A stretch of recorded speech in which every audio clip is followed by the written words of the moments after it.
O Imbecil Coletivo, por Olavo de Carvalho. Este livro é um compêndio de artigos de jornal e também de entrevistas dadas pelo Olavo de Carvalho, escritos pelo falecido Olavo de Carvalho. Artigos esses que são críticas às opiniões e juízos da intelectualidade brasileira, vistos tais opiniões e juízos como infundados pelo autor. Estes artigos tratam de política à teologia. Em Galo de Bigodes, Olavo critica as ações tomadas por Fernando Jorge e pessoas como ele contra o jornalista Paulo Francis. Ações essas que incluíam desde um processo milionário devido às visões mais à direita de Paulo Francis, uma biografia onde ele era criticado por plágio, biografia essa escrita por Fernando Jorge, etc. O que eu percebo deste artigo é basicamente que, artigo esse escrito nos anos 90, que o local no qual o debate público se dá não é mais nas universidades, nas redações de jornal e nos meios de comunicação tradicionais, mas sim na internet. E que as ações tomadas no passado contra pessoas com opiniões divergentes das opiniões vistas como aceitas, ações essas que incluíam de difamações, como por exemplo a biografia escrita pelo Fernando Jorge contra o, o jornalista, o também jornalista Paulo Francis, na qual biografia na qual Paulo Francis era difamado por simplesmente citar da vasta cultura que ele tinha citações de grandes homens, de escritores, de poetas como Shakespeare,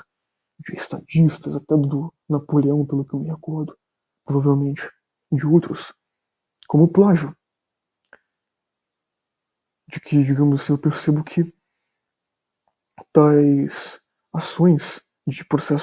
processos milionários basicamente não são mais, digamos assim, poderosas, porque devido à multitude de opiniões divergentes que existem na internet, isso faz com que o público seja apto, seja livre a julgar com a justa medida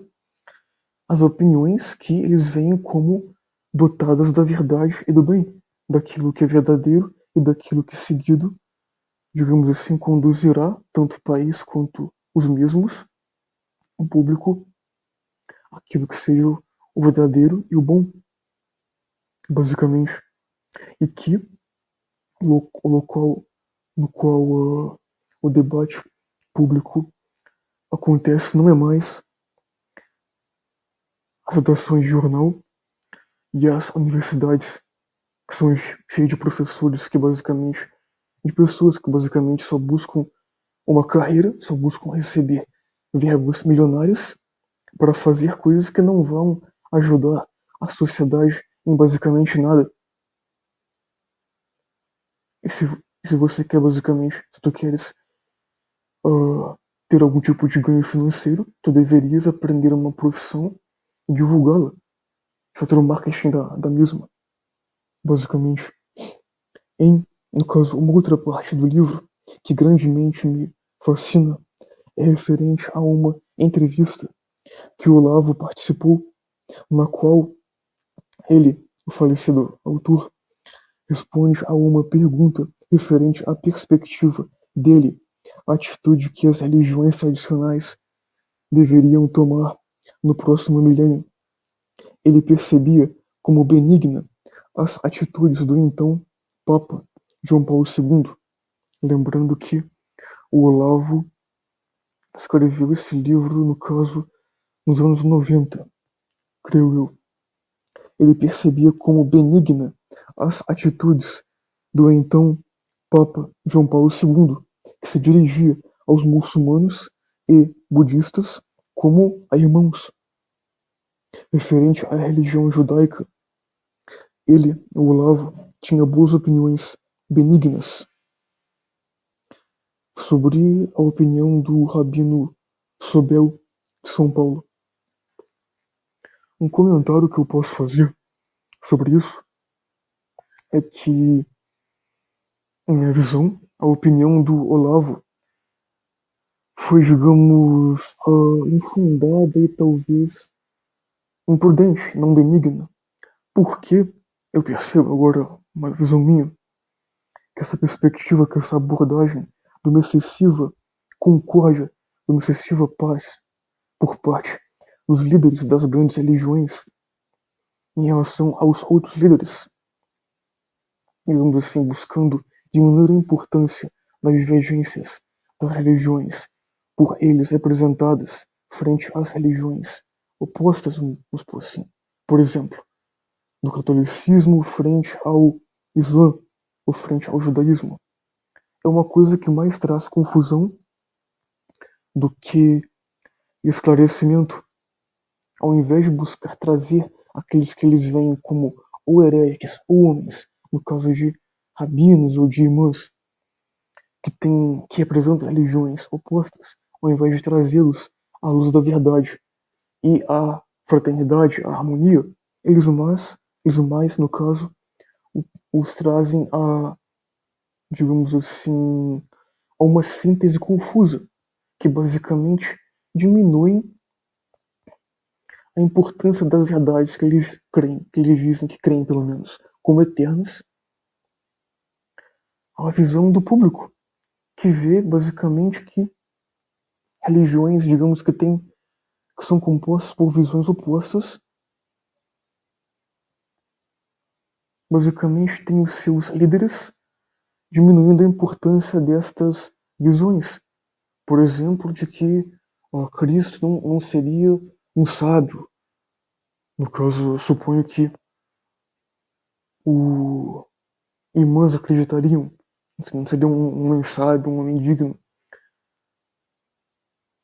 E nem, digamos assim, de Cristo não seria um homem sábio, mas seria o próprio Deus encarnado, que seria a visão, digamos assim, ortodoxa que um líder católico romano deveria propagar. Digamos, um líder religioso, um papa, diminuir a importância dessa visão em vista de ter a concórdia com líderes da religião judaica ou, no caso, muçulmana, dependendo, não importando de que vertente for, no caso que tem mais de uma no Islã. Eu vejo isso, no caso, uma opinião minha, que mais traz, digamos assim, a dissonância e a confusão do que a conversão daqueles que tais líderes, no caso do líder da religião católica romana, que mais traz a discórdia do que a concórdia, que mais faz com que tanto o público quanto os fiéis de ambas as religiões, quanto os líderes de tais religiões, das opostas, a, digamos assim, a oposição, ao invés de concórdia. Basicamente isso, fazendo uma síntese tanto da parte política que este livro contém, quanto da parte religiosa, teológica, é basicamente isso. O local no qual o debate público se dá não é mais os locais tradicionais, as redações de jornal, o Globo, Zero Hora, Folha, Estadão, os meios de comunicação tradicionais, digamos assim, os veículos de mídia, não é mais lá. E, acrescento eu, as verbas milionárias que são direcionadas para o financiamento de pesquisas de professores e de intelectuais do meio universitário são infundadas e são imprudentes e serem dadas E as atitudes de difamações de processos milionários são infundadas devido a multitudes de opiniões divergentes que faz com que o público possa julgar segundo a justa medida. E, segundo referente à parte religiosa, uma opinião minha, uma visão minha, de que essa visão de basicamente diminuir a importância de verdades eternas, que tal o qual o líder religioso represente, no caso do exemplo dado por mim anteriormente, da verdade eterna, que o Papa deveria defender de que Cristo é Deus encarnado, frente à crença, digamos, que eu suponho que líderes religiosos muçulmanos teriam, de que ele seria um homem sábio, ou talvez um profeta, mas não o próprio Deus, de que essa visão, digamos assim, de que essa abordagem de diminuir a importância de tais verdades traz mais a confusão e, digamos assim, a descrença do que a concórdia, do que a conversão daqueles homens que, por exemplo, um católico veria como infiéis, muçulmanos, por exemplo, de que, digamos assim, isso não traz a conversão deles, e de que isso basicamente traz mais a confusão do que a concórdia com eles. E também, além de não os esclarecer, também, digamos, traz a descrença e o ateísmo por parte daqueles que anteriormente tinham a fé católica. Porque eles veem que os líderes religiosos que deveriam defender as verdades eternas das religiões que eles supostamente deveriam representar, deveriam defender, não defendem tais verdades eternas, mas basicamente buscam uma excessiva concórdia, um diálogo, digamos, imprudente. É basicamente isso. Se tu gostaste desse vídeo,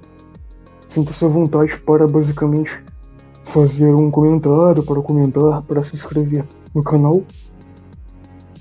e também doar algum dinheiro. Que Deus Altíssimo te abençoe.